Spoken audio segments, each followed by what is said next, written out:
Hi. So, when it comes to developing the proposal budget, I found out that there are four stages that has to be followed. And in the interest of time, I'm going to summarize this presentation. The number one stage of developing a support budget is to review, to research, and to organize.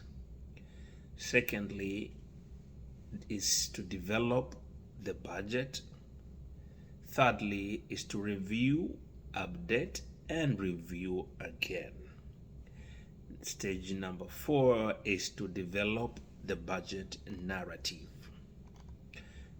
Those are very important stages that has to be followed and be established if the general support budget will be successful.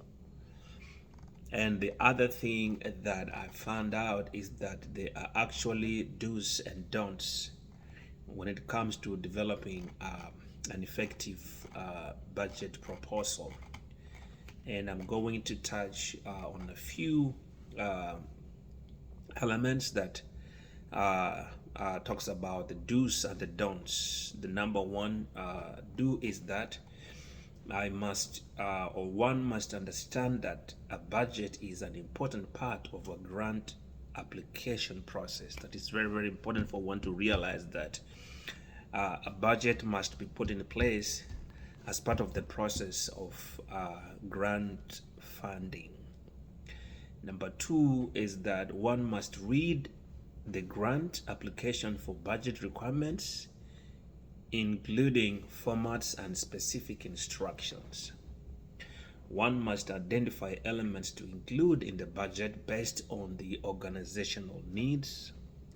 And also, one must collect and record data to substantiate revenues and expenses listed in the budget. Last but not least, on do's, is that one must itemize revenues and expenses to the extent the funder's budget template allows. So you try and fit in the template which is provided by the funder. The following are the don'ts, the things you must not do while developing a general support budget. Number one is that one must not or do not overlook the importance of developing logical and responsible budget based on the funder's instructions. You must not do that. You must not overlook the importance of developing logical and reasonable budget based on the funder's instructions. Number two is do not include items that are not specifically requested in the grant application. When you're creating a budget, make sure you stick to the items that you included in the application of the grant. Do not add extras that don't feature in the application of the grant.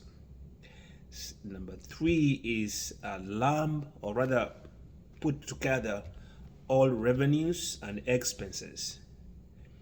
Do not accumulate or collect or lump all revenues and expenses together. Rather, itemize for clarity. Don't put things together randomly. You have to itemize every item as one for clarity purposes. And then do not forget to review and check all amounts, formulas, and calculations in the final document before submitting. Before you submit the budget, you have to make sure that you have reviewed all the amounts as tabulated in the budget. You must check all the formulas are correct, and you must ensure that calculations are also correct before you submit the final document. This is very important according to the course material for this week. So that would be my submission. Those are my takeaways for as far as developing the proposal budget is concerned. There's a lot more information. It's a very deep piece of information that has empowered me as a person going forward. Even as I prepare to write grants, I have an understanding now on how I should go about developing a general support budget for my project or for my proposal. Thank you very much. God bless you.